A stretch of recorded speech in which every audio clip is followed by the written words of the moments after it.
certainly a couple of the tracks on the second side of the album are genuinely scary. It's partly your imagination takes you to different places, but it's partly what the sounds are actually doing to disturb and disorientate the listener. Particularly the chopping, cutting sounds. They're there to symbolize, you know, the sounds of skates on ice and someone actually scrabbling away under the ice and being kind of trapped. It was clear that this side of the album was straying far from a commercial sound. Kate's grasp of current technology and the influence of heavy subject matter were very apparent as the piece drifts into the third section, Waking the Witch. Waking the Witch is a very, very disturbing track. It's kind of a two-part track. The first part of it, again, lots and lots of sampled voices from members of her family, friends, and then all of a sudden you're into this very, very dark section. Again, kind of drums hammering along, leaving big gaps, and then vocals just chopped up into little sections. Very, very disturbing. And again, it's not melodic at all. It's a genuinely frightening attempt to show a very, very dark experience. And of course, many people have drawn on a kind of a feminine or feminist reading, the notion of discrimination against the witch and the kind of the double bind, you know, if you drown, you're innocent, if you float, you're guilty. It's very interesting because at that time there was a lot of talk about, or a lot of rediscovering really of the history of the persecution of women during the witchcraft era, and I think it's interesting she really went into that with this song and evoked the picture of a women used to be thrown into duck ponds with stones tied around their legs, and she evokes that sense with this one, and it's very scary. Can you not see that little light up there? Where? There. Where? You're still in bed? Wake up, sleepyhead. There's this shocking electronic voice that you can't quite hear what they're saying, but it suggests an inability to communicate, and it's a kind of claustrophobic, interfered with sound that causes a kind of discomfort, even if you don't know why. We recorded the drum track, and she just wanted the kick and the snare. And there was a kind of rough guide, but she wanted to get the bandwidth, the sound of the real drums, because there's so much more clarity involved, particularly with the limited recording bandwidth that the Fairlight had these days. They tended to sound a little bit muffled. Drum machines and Fairlights still had a way to go before the sound quality improved. And the track was so angular, and she wouldn't let me play hi-hat. And I seem to remember, I've done this a few times before, I seem to remember what I did. In order to have something going so I could play through it, I was allowed to tape a piece of foam to either my right or left leg, I think it's my right leg, so I could use that as a timekeeping device, so I could go.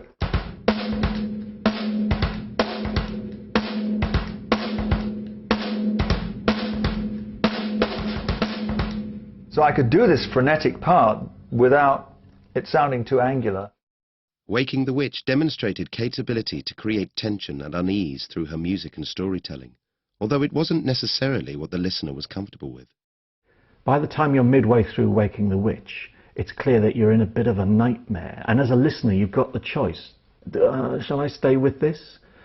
Because I'm not sure I'm really enjoying it, but at the same time it's got a compelling quality about it. And it's nothing to do with pop music. This is to do with art grabbing you by the throat and pulling you through the experience. I mean, the nature of records means that you put them on and they play, and generally speaking you allow them to unfold and let them do what they're going to do to you.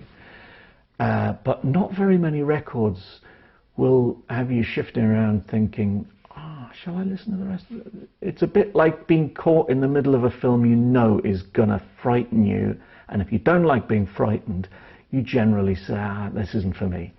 There's not many records you get through and you think, I don't know whether this is going to agree with me, but I'm going to have to see it through.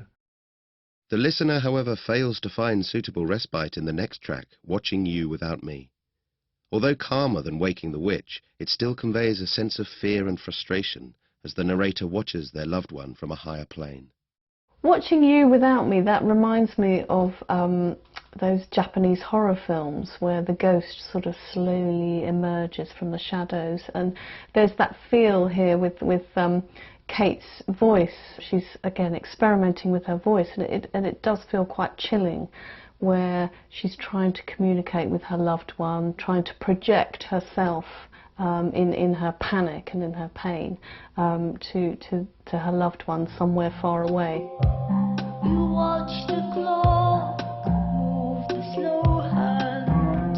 I should have been home but I'm not here. And towards the end of the track, I mean, she's kind of urging the listener, urging the man, listen to me.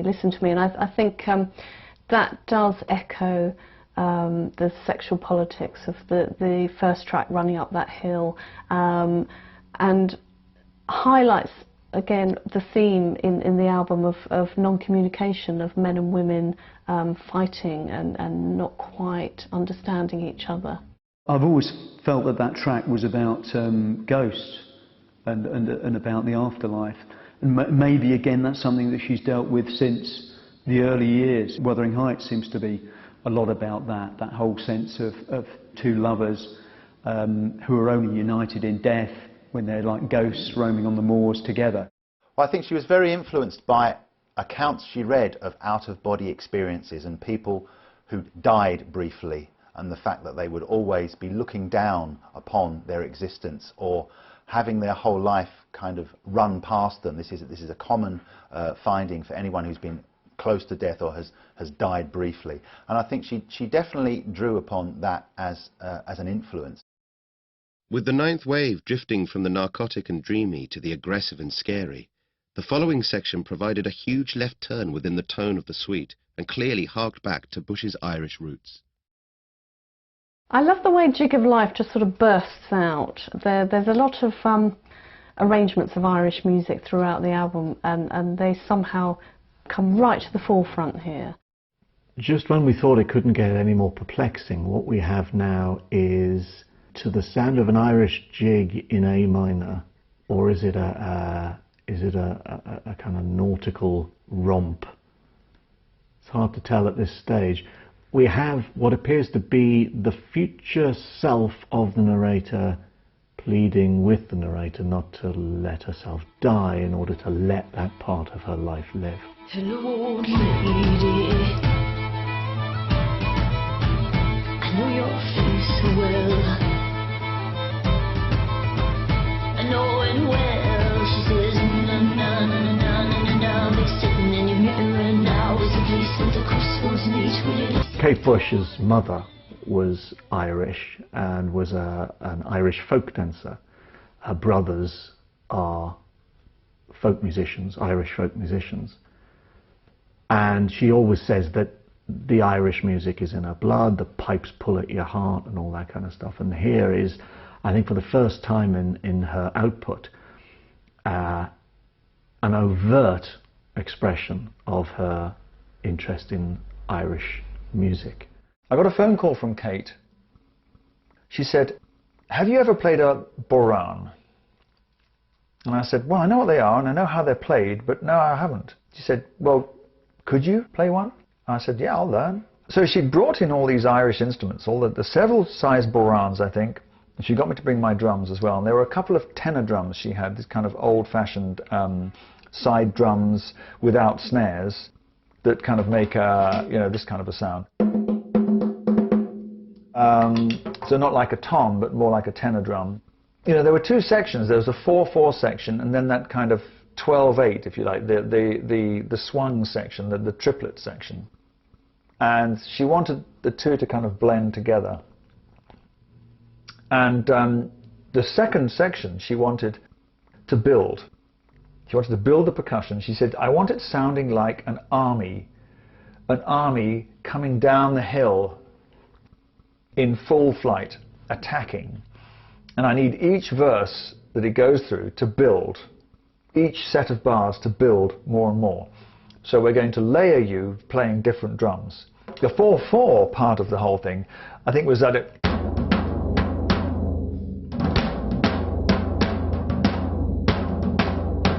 did some drums like that on the 4/4 bit, and then it ends up at the end of the actual the vocal part, goes into the instrumental section, which again is in a kind of triplet feel, 12/8 we'd say, or 6/8, but in a triplet feel, and it just starts with one drum going, which is actually the boran from the original track. And she just wanted me to start off with a couple of drums following that, and so I basically do one track all the way through, and it was just going.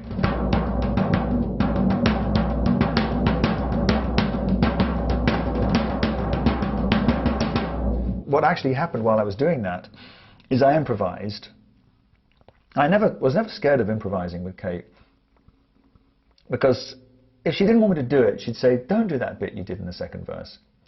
But if she liked it, she'd come through and say, that was great. And you know, she would just tell me, she'd say, okay, I don't like what you were doing there, so just keep it to the original. And what happened is, as I got towards the end, maybe my brain started working too much, maybe I was getting bored or something, but I started doing these stick clicks on the side, so I was going.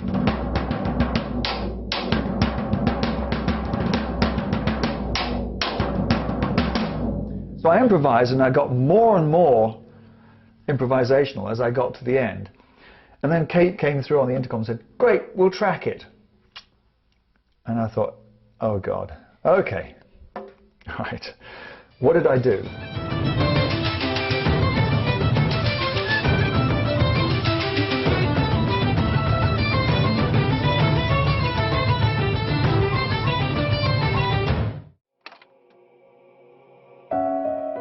The jig of life had lifted the tone of the side dramatically, but Kate soon returned the listener back to the unnerving, unsettling aesthetic of the previous tracks with Hello Earth.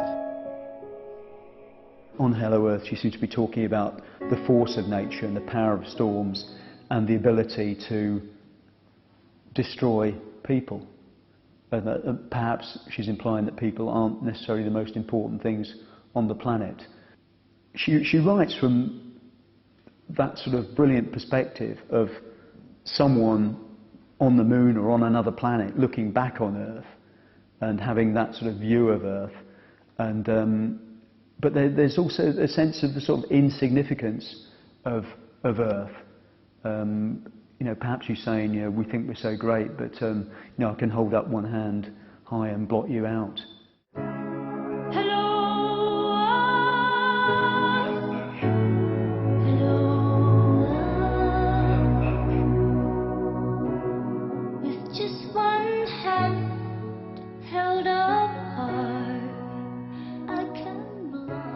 In a way, it's quite a conventional Kate track, which means it's unconventional, but in terms of what's gone before, it's got a hook in the vocal, the Hello Earth.